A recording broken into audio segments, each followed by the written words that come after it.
Bien, ¿qué es la Seed Woman para nosotros? Esta organización tiene como misión desarrollar una cadena de profesionales que muestre y respalde de manera global el trabajo de las mujeres que están comenzando a desarrollarse en las carreras de geociencias y afines, promoviendo la diversidad global e igualdad de oportunidades. Hoy estamos reunidos aquí con el fin de esta charla, entrevista con la doctora Ana Fogliatas, que es actualmente es profesora titular del área de geología de la Fundación de Miguelillo y está como profesora asociada de yacimientos minerales de la Facultad de Ciencias Naturales e Instituto Miguelillo. Bueno, la profe fue egresada, bueno, yo le digo profe porque fue mi profesora durante mi carrera de geología, pero vamos a hablar como la doctora Fogliata. Ella fue egresada en 1990 y con la gran pasión en la geología que la destaca, ha obtenido diversas distinciones a lo largo de su trayectoria, como un cargo honorífico en la Universidad del Oeste de Australia en el 2010. También ha realizado grandes aportes en la ciencia desde trabajos publicados en distintos capítulos de libros, como trabajos publicados en revistas nacionales e internacionales. La doctora Fogliata es miembro de la Asociación Mineralógica de Argentina, donde es delegada por Tucumán. Además, es integrante del Comité Académico de la Maestría de Gestión Ambiental de la UNT. Bienvenida, profe. Bueno, muchas gracias por la invitación. Bueno, la verdad que es otro lindo y pequeño desafío más para mí, que no conocía, debo decirlo mal por mí, la Seed Woman. Así que bueno, comencemos cuando quieran. Bueno, listo, profe. Bueno, cuéntenos un poco cómo fue su paso por la universidad. Bueno, mi paso por la universidad en realidad empieza quizá desde los 5 años, porque yo soy egresada de la Escuela Sarmiento, así que siempre estuve ligada a la Universidad Nacional de Tucumán, a la cual la verdad que quiero mucho y he visto a lo largo de estos años diversos cambios, algunos positivos y otros no tanto. Ahí en esa foto, en la de la izquierda, aparezco con bastantes años menos, voy a estar de la campera gris, en la Puna. Este fue un viaje de casualidad. Bueno, esta foto es un viaje de una materia que se llama Geología Económica, se llamaba Geología Económica, materia de cuarto año de la carrera, que el profesor era este caballero que está acá, que era el doctor Osvaldo González, que trabajaba también en el SEGEMA, es decir, en el Servicio Geológico Minero Argentino. Actualmente, por diversas situaciones de la vida, bueno, esta materia la doy yo, ahora soy profesora asociada en la facultad, ya no se llama Geología Económica porque estaba mal puesto el nombre, sino se llama Yacimientos Minerales. Bueno, ¿y por qué estas fotos son importantes? Porque esto es en la Puna jujeña. Esto que se ve acá, no sé si se ve claramente, es un yacimiento que está en la Puna, es un yacimiento que ustedes, algunos lo conocerán, que es el famoso Mina Aguilar. Mina Aguilar es un yacimiento que se explota en este país hace muchísimos años, más de 30 años, un yacimiento donde se extrae plomo, zinc y como subproducto plata. Y lo interesante de este viaje de campo, nosotros teníamos, por supuesto, una carrera totalmente práctica, muchos viajes de campo, es que llegado a cuarto año, íbamos a Mina Aguilar, donde había, donde digamos la manera de explotar y extraer estos minerales era a través de una explotación subterránea. Entonces, bueno, la primera adversidad, si se quiere decirlo, es que si ustedes observan la foto, la que saca la foto soy yo, por eso no estoy ahí. Hay un pequeño detalle, la mayoría de los varones, o todos, si no lo tienen en la mano, están con casco para ingresar a la mina subterránea, y nosotros las mujeres no podíamos. En esa época todavía había la idea de que esto mucho viene de la minería boliviana y de Perú, de estos países. Había digamos, las mujeres no podíamos ingresar a una mina subterránea porque decían que la Pachamama se ponía celosa, entonces éramos la yeta. Parece que siempre hemos complicado la vida un poco de los hombres, o no sé, pero bueno. Entonces, bueno, por eso puse esa foto, porque es llamativo, realmente. Todas nosotras, éramos bastantes mujeres, una de las promociones con más mujeres, no pudimos entrar, es decir, hicimos el recorrido todo afuera, todo el recorrido de campo, el recorrido industrial, del tratamiento del mineral, todo menos lo más apasionante para un geólogo, digamos, que es, en el caso de que a uno le guste la minería, entrar a una mina subterránea. Y ya desde ese momento me quedé, tengo la costumbre de que por ahí me dicen no a algo y yo sé que es positivo, y entonces hacia ahí voy. Me quedé con las ganas de entrar. Bueno, básicamente era eso. Mi paso por la universidad fue muy bueno. Tuve muy buenos profesores, muchos profesores. En el Millo es una universidad que antes no había política. Los profesores eran la mayoría extranjeros o de otras provincias. Estoy muy agradecida, creo que tuve una buena formación y de eso me di cuenta mucho tiempo después.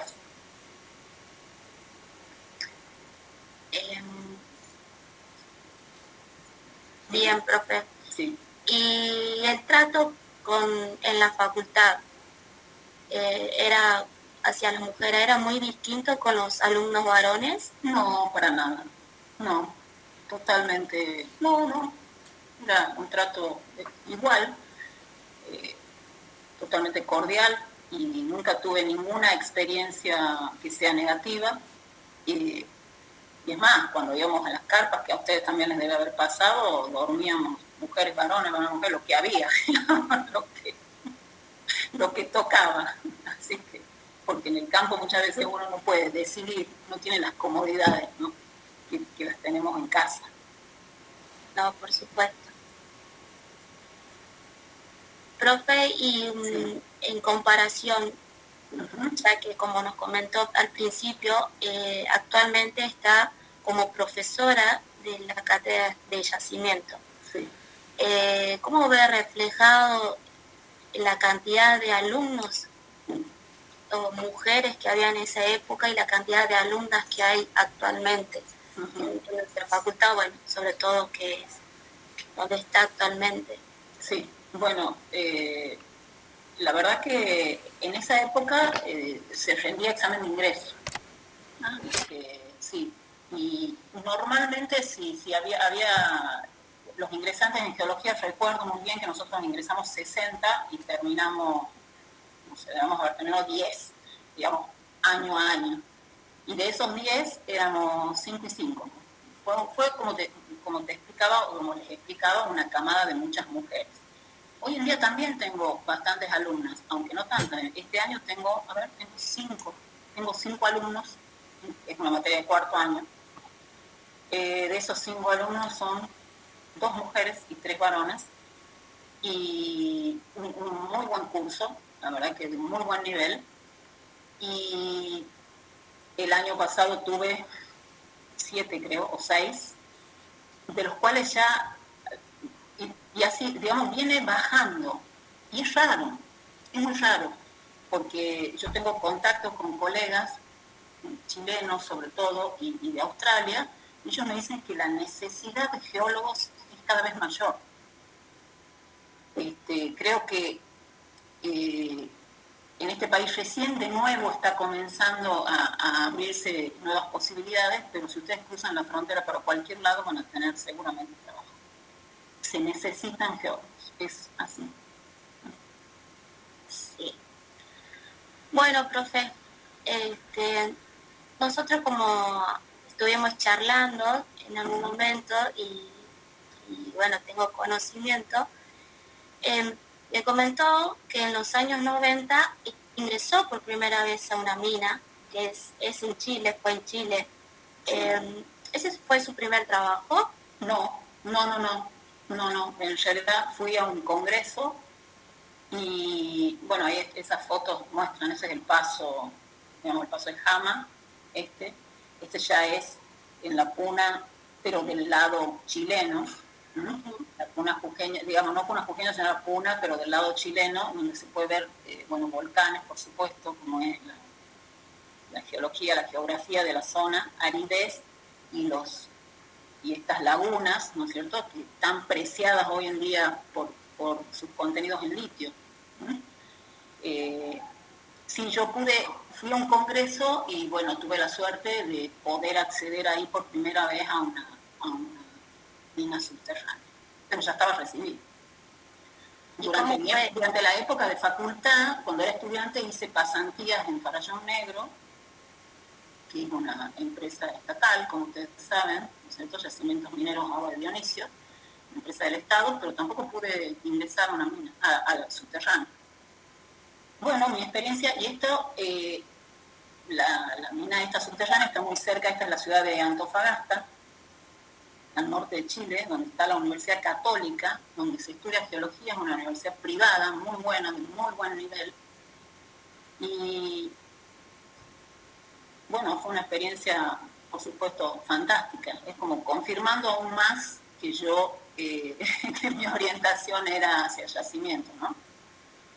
Sobre todo eso. La ciudad de Antofagasta es muy llamativa, como todo Chile, angosto, pero es muy llamativa porque tienen, bueno, ahí se ve el mar, por ejemplo, la ciudad y la cordillera de los Andes. Es muy angosta, es una ciudad muy industrializada y mucha gente que trabaja, por ejemplo, en Chuquicamata, que es la principal, una mina a cielo abierto, que es la principal productora de cobre en el mundo, viven en esta ciudad. Profe, ¿y ellos también tenían estas restricciones? Sí, no, para nada. Ah, eran más. Sí, eran más, como les decía, Bolivia, Perú y Argentina, ¿no? Ah, teníamos mala fama entonces de los chilenos. Tenían mala fama de los chilenos. Sí. No, considero que son bastante abiertos. Yo he tenido muy buenas experiencias trabajando en Chile, visitando, sí, y continúo ahora también trabajando. Bueno. Bien, profe, nos comenta un poco más de lo que fue su paso por medio ambiente, porque además de trabajar en esta área, estuvo trabajando sí. en esta rama de la geología. Sí. Bueno, pasa que yo cuando egresé, en esa época también era muy difícil, no había en Argentina empresas mineras arraigadas, no había. Había solo empresas del Estado, Sierra Grande, que también era estatal, al sur, en la Patagonia. Y bueno, pedí beca de CONICET, me doctoré y después tuve una postdoc orientada a minería también. Eso me ayudó a ver que, bueno, por supuesto, es muy importante la extracción, ¿no es cierto?, y el uso de los recursos naturales, pero siempre tiene que ser sustentable, es decir, uno tiene que tratar, evitar extraer los recursos de la tierra es imposible, pero sí tratar de que se haga el menor daño posible, y sustentable quiere decir que nosotros no resguardemos la naturaleza para las generaciones futuras, ¿no? Porque bueno, no vamos a estar y no podemos dejar todo sin remediar. Tuve una buena experiencia con el medio ambiente, aplicado a la minería y otra no. Bueno, hice varios cursos, después dicté y ahí entré a la asociación a la maestría de gestión ambiental en la universidad. Y me llamó mucho a mí la atención en el año 2008, o sea, mucho más acá, aunque no tanto para ustedes, los jóvenes, me gané una beca de la UNESCO para ir a Brasil.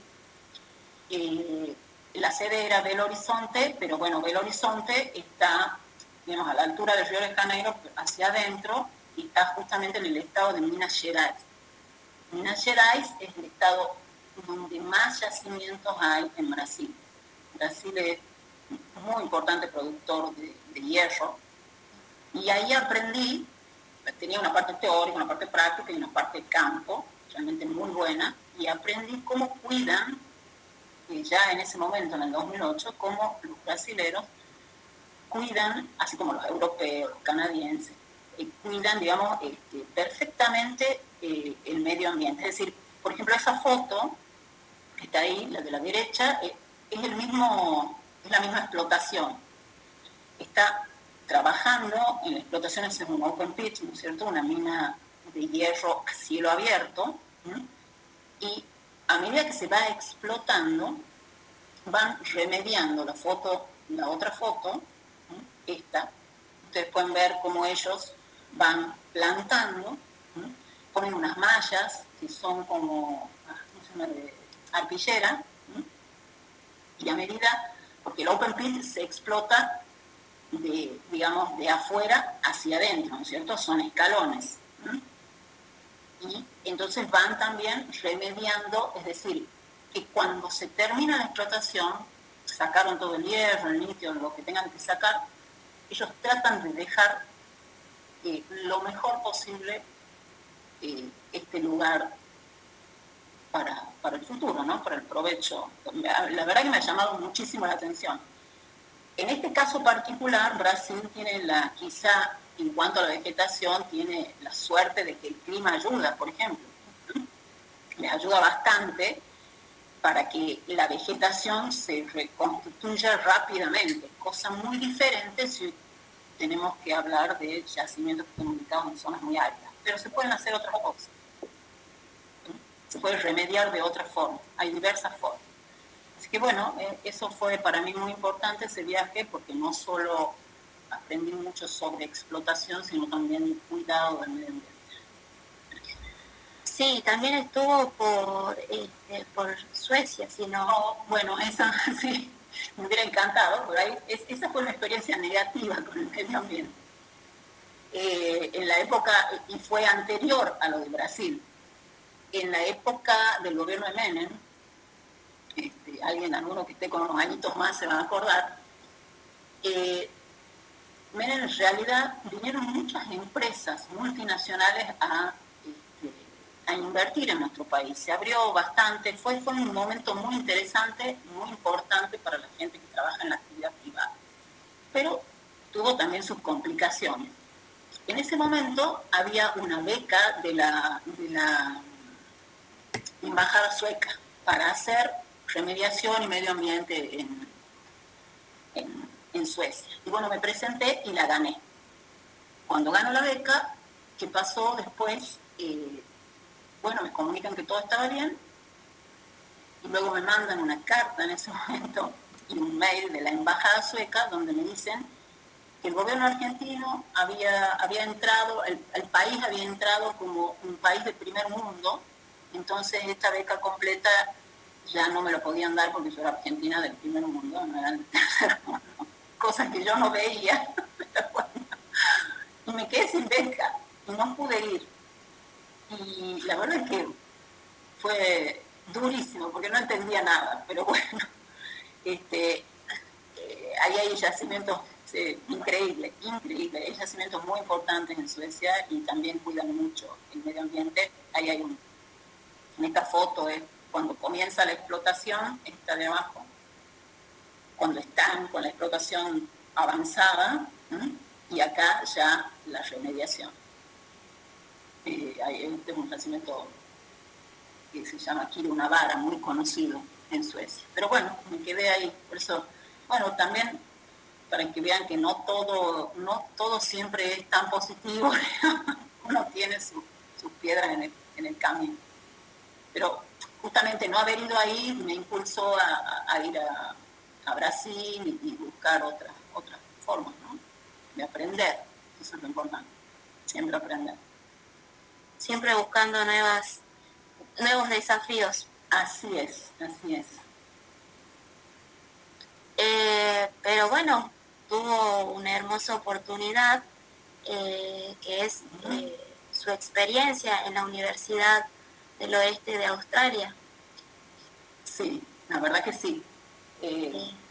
Yo no sé si creer en la suerte o es que uno a veces busca tanto o está en el momento indicado a la hora indicada, pero cuando yo estuve en Brasil, en esa beca, como me gané una beca completa, había diferentes, digamos, categorías de becas. Como yo me gano una beca completa, me pagaban absolutamente todo, yo tenía que exponer mi proyecto de investigación ahí en Brasil, en el año 2008. Y bueno, y había los profesores que estuvieron dictando el curso en la UNESCO, han sido los mejores profesores, son los libros de los cuales nosotros hemos estudiado, Piraño, Henrich, muchísimo. Bueno, y ahí había un profesor que era alemán, pero en realidad estaba radicado en Perth, que cuando yo terminé de dar mi exposición se arrimó y me dijo, oh, yo estudio lo mismo que estudia usted en Australia y quiero conocer Argentina. ¿Y cuándo puedo ir? Y yo, qué sé yo, le digo, pues cuando usted quiera. A los 2 meses estuvo en Tucumán.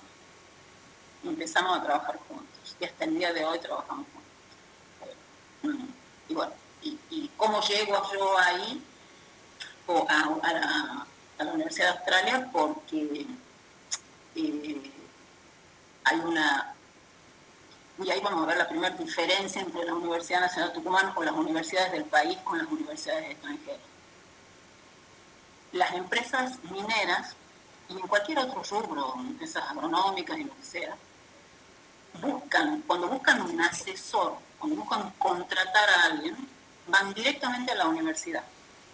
Entonces una empresa, que una de las tantas que hay esta era una multinacional australiana canadiense, se llama Troy Research, llega a la Universidad de Australia y dice, nosotros queremos hacer un estudio en Argentina, en un yacimiento de oro y plata, en San Juan, que se llama Casposo. Y necesitamos, bueno, asesoramiento. Entonces el australiano me llama a mí, me contrata, y trabajamos desde la universidad, de ambas universidades, para ellos. Otra gran diferencia, ellos me decían, bueno, que ellos tenían un problema científico particular que había que resolver, entonces yo les digo, les propongo poner ahí un becario de CONICET, que se doctore y a ustedes les resuelva. Perfecto, pagaron todo, o sea, viajamos con el becario a Australia. O sea, para mí ha sido una experiencia fantástica y aprendí cómo se mueve la universidad de manera distinta. Es decir, la universidad, ya puedo hablar de la australiana, que es la que más conozco, no espera que el Estado les dé todo, internet gratis, papel higiénico, el de la limpieza. No, los profesores tienen su base, por supuesto, que les da el Estado, pero los profesores tienen que buscar los recursos. Es decir, como profesor yo tengo que formarme de alguna manera y formar a mis alumnos para que sean atractivos para las empresas. Entonces la empresa va y paga ahí. Por eso la universidad es fantástica. Tiene un clubhouse que no lo podía creer. He llevado raqueta de tenis, por supuesto, juego en cancha de césped, una biblioteca que impresionante. La verdad que ha sido una experiencia fantástica. Me ha gustado mucho. Sí, muchísimo. He aprendido muchísimo y sigo trabajando con ellos, ¿no?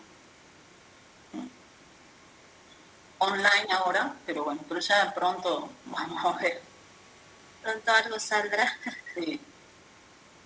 Qué interesante esto lo que nos cuenta, profe, de Sí. las diferencias entre las universidades. La verdad que uno muy poco conoce, así que para mí es muy buena la información que nos aporta. Sí, yo realmente, bueno, los estudiantes allá tienen muchos beneficios, tienen su boleto estudiantil, ¿m? Por ejemplo, pagan digamos, no es totalmente gratis, sino que pagan un canon. Ese canon es proporcional a la, digamos, a la condición socioeconómica de la familia, y cuando no lo pueden pagar, se lo subsidia. Por supuesto que tiene que ser un alumno regular, que, digamos, cumpla con las condiciones. Y eso hace, para mí, ¿no? Ya con los años, ya, me parece que eso hace que haya, por ejemplo, menos deserción, ¿sí? Que no ingresen como acá 100 y terminamos 5. Creo que todo eso suma y uno tiene que ir aprendiendo de las cosas buenas. Y si no las hemos inventado, por lo menos copiemos lo bueno. Profe, y consulta, ¿la universidad tiene albergue también para los estudiantes? También tiene albergue, sí. Sí, tiene un campus impresionante, sí, muy, muy grande. Pero, ellos reciben muchos orientales que van a estudiar. Sí. Hay como un cupo. Bueno, sí, para entrar hay que rendir, por supuesto, exámenes de inglés, pero no es tan complicado el ingreso. Por ejemplo, mi becario, que yo llevé, que hizo toda la parte de campo en San Juan y después viajamos a Australia y tenía que hacer toda la parte tecnológica y estar ahí, él desaprobó el examen de inglés el primero y bueno, quería morir y no, me dieron otra oportunidad, por suerte. Y después anduvo muy bien, la verdad que anduvo muy bien. Sí, se doctoró en 3 años, bueno, la empresa pagó todo, nos llevaba de viaje a todos lados. No, fue una experiencia fantástica. ¿Cuál es el problema? Que el problema son, ellos tienen una condición política bastante estable, tienen las reglas muy claras, pagan mucho impuesto, pero el impuesto uno lo ve, y nosotros tenemos siempre, yo creo que yo estoy sufriendo lo mismo que me contaba mi pobre padre de la inflación y lo que les deben contar sus padres y así sucesivamente. Entonces, esa inestabilidad nuestra hace que realmente no terminemos de despegar como un país maravilloso que creo que somos. Tenemos una muy buena formación en la UNT, ¿no? Eso, puedo dar, digamos, doy fe de eso, doy fe que sí estamos bien formados. A pesar de que tenemos por ahí nuestras patitas flojas, pero bueno, uno después lo va haciendo como profesional. Claro, bueno, ahí siempre hay algo nuevo por aprender. En mi caso yo digo que la universidad es la base y uno a medida que va transitando la vida va adquiriendo el resto. Así es. Bueno, profe, también le dio la oportunidad de trabajar en una mina de hierro.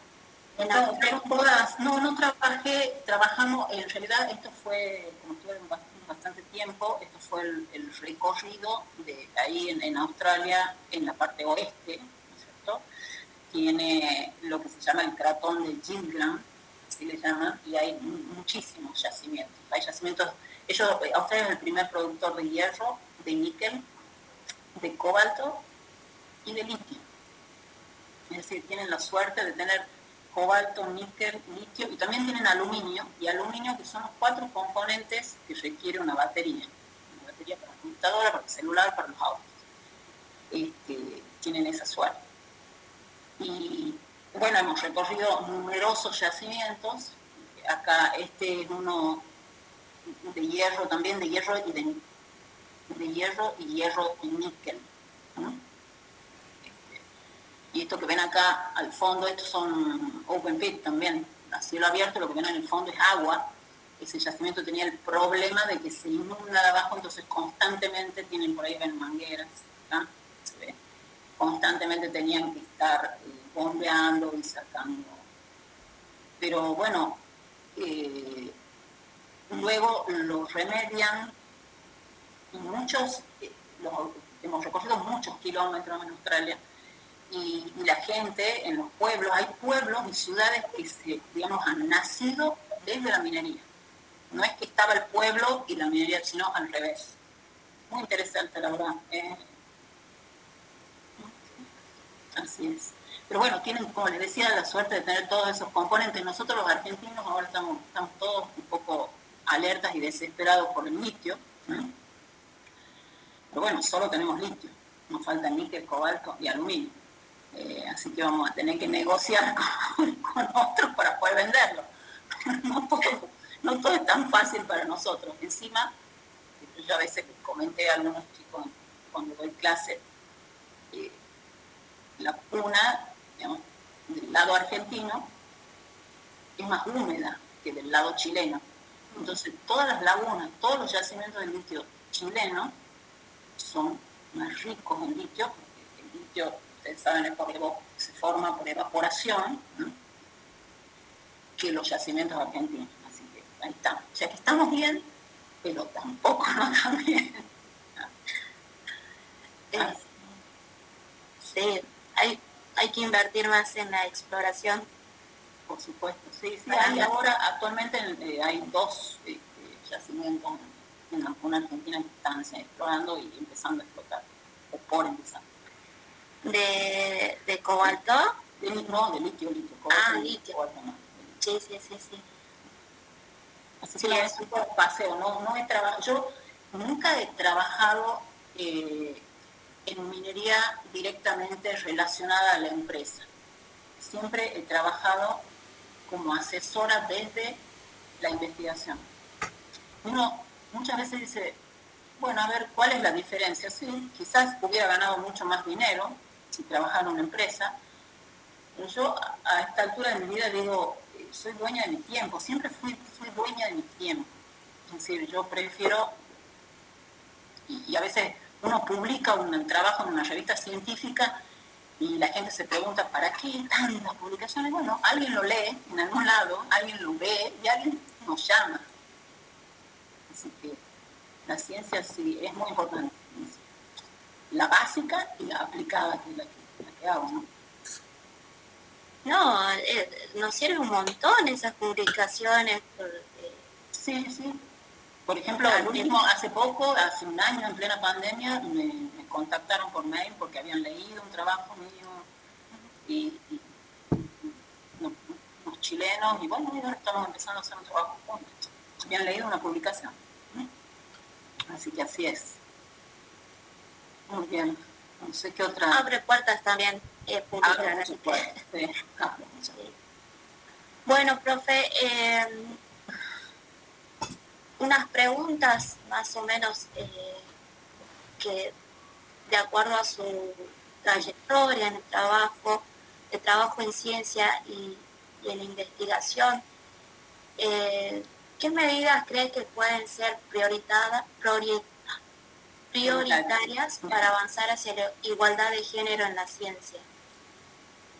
Es que yo tengo que ser sincera, nunca he sentido desigualdad de género en la ciencia, para nada. Yo creo que no tiene que ver con el género. Yo creo que cualquiera podemos tener acceso siempre que seamos capaces, seamos estudiantes, seamos muy perseverantes en lo que buscamos. Para mí no tiene que ver con una diferencia de género. Yo no como les repito, nunca la he sufrido a esa diferencia, salvo por esa vieja, digamos, que no podíamos entrar, esa vieja leyenda, pero que después ya, hoy en día uno puede entrar en cualquier lado. No, para mí no tiene que ver con... No creo que... Al contrario, yo pienso que en la ciencia hay muchísimas mujeres trabajando y destacadas en todas partes del mundo. Hace poco he leído un artículo en el diario en donde una argentina ganó un premio en matemática, dedicado a una doctora en matemática, en álgebra, ganó un premio mundial. Yo creo que hay muchas mujeres y que la mujer, para la ciencia, tiene algo especial. Nosotros somos muy observadores del detalle, quizás. El hombre para mí es muy práctico, muy práctico. Yo estudiaba física, matemática y todo eso me pegaba a mis compañeros varones. Pero cuando había que sentarse al microscopio, ellos venían. Así que uno tiene que estar al lado del hombre, ni más arriba, ni más abajo. No tiene que ver con el género, para mí. Sí, bueno, hay en algunos sectores que todavía se siente esa desigualdad. Pero tiene que ver más porque no hay, por supuesto siempre desde mi punto de vista, no hay, quizás porque la educación no llega a todos, porque si la educación llegase por igual a todos, yo creo que no habría diferencia, para nada. Sí, bueno, la próxima pregunta está un poco relacionada a esto. ¿Por qué considera que es importante fortalecer el empoderamiento de las mujeres en la ciencia? Pero bueno, creo que ya nos respondió un poco. Ya les respondí. No creo que sea necesario, que para nada. Yo creo que la mujer sola ha ido abriendo camino pero como siempre yo a la par del hombre y las diferencias de género no deben existir, no tiene por qué ser. Bien. ¿Cuál fue la lección más importante que tuvo en la vida? Eso es muy fuerte. ¿A dónde se ha ido? Buena pregunta. Ay, bueno, a ver, la lección más importante que ha aprendido en la vida. Bueno, yo creo que relacionado a todo esto. Bueno, sí, igual que aclaro. No, pero está relacionado. Yo creo que yo creo que he aprendido que sin afecto, sin amor de la familia, sin apoyo de los hermanos, de los amigos, de ese amor sincero, es muy difícil desde estudiar, desde crecer hasta estudiar, ¿no? a ser profesional, digamos. Yo, y para poder viajar, he necesitado, digamos, tengo hijos, he necesitado del apoyo de mis padres, de mis hermanos, en algún momento, long time ago, de aquel marido, qué sé yo. O sea, he necesitado de ese apoyo, porque si no hubiera sido imposible mi formación. Entonces, para mí el afecto es muy importante. También la lección que aprendí siempre es que uno, y eso me lo dijo un profesor cuando recién entré al MILlo, me dijo, ¿vos por qué decís que no podés? Vos el no nunca te lo tenés que poner vos, que el otro te diga que no. Vos presentate, vos intentás, vos estudiás, vos perseverás. Esa es otra lección. Y siempre tratar de hacer las cosas bien, de ser ético, para poder poner la cabeza en la almohada de la noche y decir, bueno, duermo tranquilo, en mi profesión y, por supuesto, en la vida. Eso creo que... Sí, es muy importante el acompañamiento de la familia, la verdad. La verdad que sí. Sí, y ¿sabes qué? También he aprendido que no se puede trabajar solo. O sea, yo sola geóloga, no lo sirve. Uno tiene que dejar en grupo, con compañeros, con alumnos. Los alumnos a mí me incentivan mucho, porque muchas veces he dicho, por lo poco que gano en la universidad ya dejo, pero no porque ustedes, las preguntas, uno se alimenta, se incentiva, tienen otra visión de las cosas. Bueno, solo no se puede estar. Hay que trabajar y vivir en sociedad y en conjunto. Solo no se llega a ningún lado. Bien, profe, y la última, desde ya con esa esa era mortal. Y su posición en la industria, qué consejo nos da tanto a mujeres y a hombres, ¿no? También porque está bien decir, aconsejarlos a ellos también, ¿qué nos podría dejar como consejo? Bueno, de mi experiencia, como les decía, aprender a trabajar en grupo, aprender a escuchar a las personas que no piensan igual que nosotros, porque sobre todo cuando uno es joven, uno tiende, y no tan joven, uno tiende a encuentra una persona que piensa diferente o que le dice a uno que no, uno inmediatamente se pone a la defensiva y empiezan los problemas. No, yo creo que hay que aprender por experiencia si uno trabaja en una empresa, si uno trabaja en la universidad, en el lugar donde trabaje, aprender a escuchar a aquel que piensa diferente de nosotros. Por ese lado. Otro consejo que yo les diría, tanto a las mujeres como a los hombres, a todos, es tener las bases sólidas, es decir, uno debe aprovechar cuando es estudiante, quizás cuando uno recién entra es un poco inmaduro y no sabe, pero uno se está formando uno. Es decir, la formación que yo haga, cuánto lea, cuánto estudie, cuánto mejor la sepa la materia, no es para el PC, no es para uno. Entonces, igual cuando uno entra a una empresa, hacer lo que sea, pero que sea el mejor. Yo siempre les digo a mis hijos, por ejemplo, ¿querés poner un kiosco? Ponelo, pero que tu kiosco sea el mejor. O sea, y hacerlo con pasión. Esta profesión, como creo que todas las profesiones del mundo, todas, si uno no no se apasiona por lo que hace, no lo va a hacer bien. Esos son consejitos pequeños que me llevó a estar tranquila, por lo menos. No sé si me siento tranquila. Bueno. ¿Alguna pregunta que quieran hacerle a la profe, chicos? Sí, profe, ¿cómo está? Buenas tardes.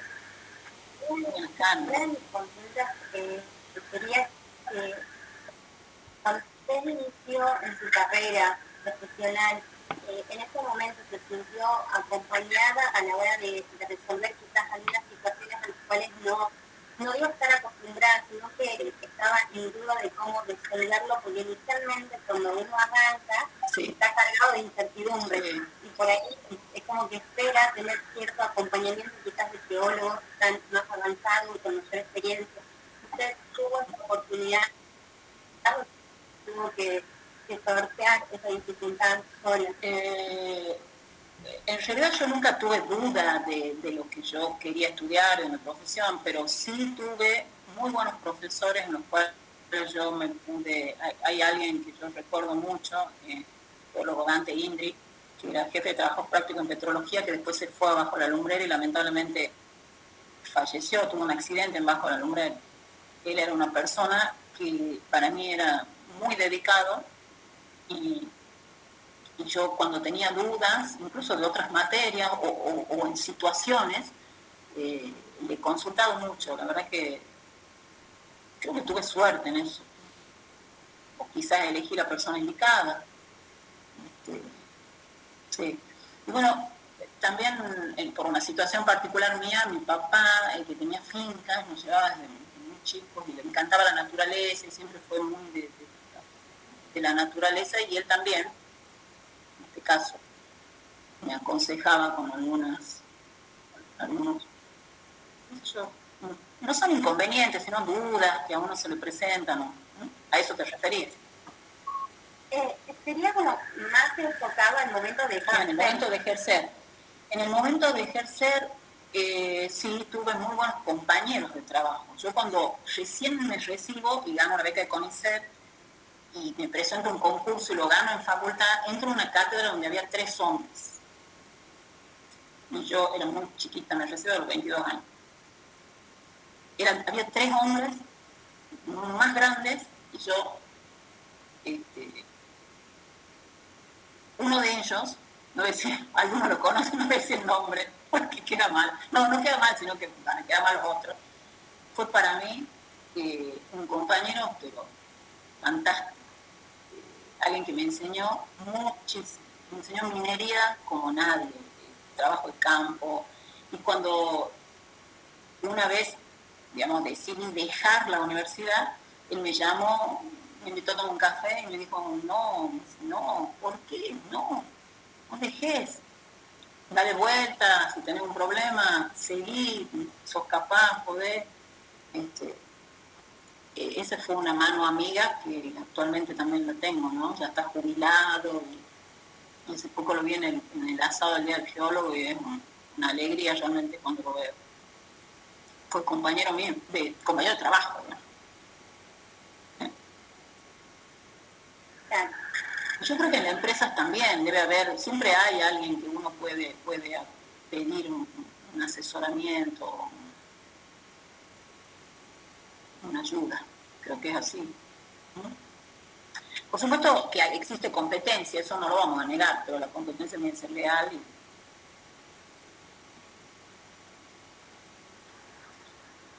Bien.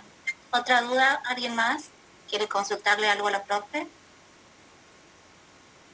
Profe, yo quería consultar qué es lo que piensa sobre el área de investigación hoy en día. Bueno, lo que yo conozco de geología. Todo está funcionando bastante bien. Digamos, la geología, ustedes saben, es muy amplia. Yo puedo contarles un poco más sobre yacimientos, ¿no? Está funcionando bastante bien, si bien la parte tecnológica es para nosotros un problema, lo sigue siendo, lo era 20 años atrás y lo sigue siendo ahora. Hay muy buenos centros de investigación en el país, en la Universidad de La Plata. Siempre me refiero a yacimientos minerales, ¿no? Bahía Blanca también ha crecido mucho, Salta ha crecido un poquito y está creciendo un poquito más a veces que nosotros en algunos temas. Pero bueno, siempre también creo que es muy poco el dinero que se invierte en la ciencia, en la investigación, porque igual que en la educación, debiera invertirse mucho más, debiéramos tener esa mentalidad de nosotros traer más recursos para que mejore. Pero no estamos mal. ¿Dónde está la Lucia?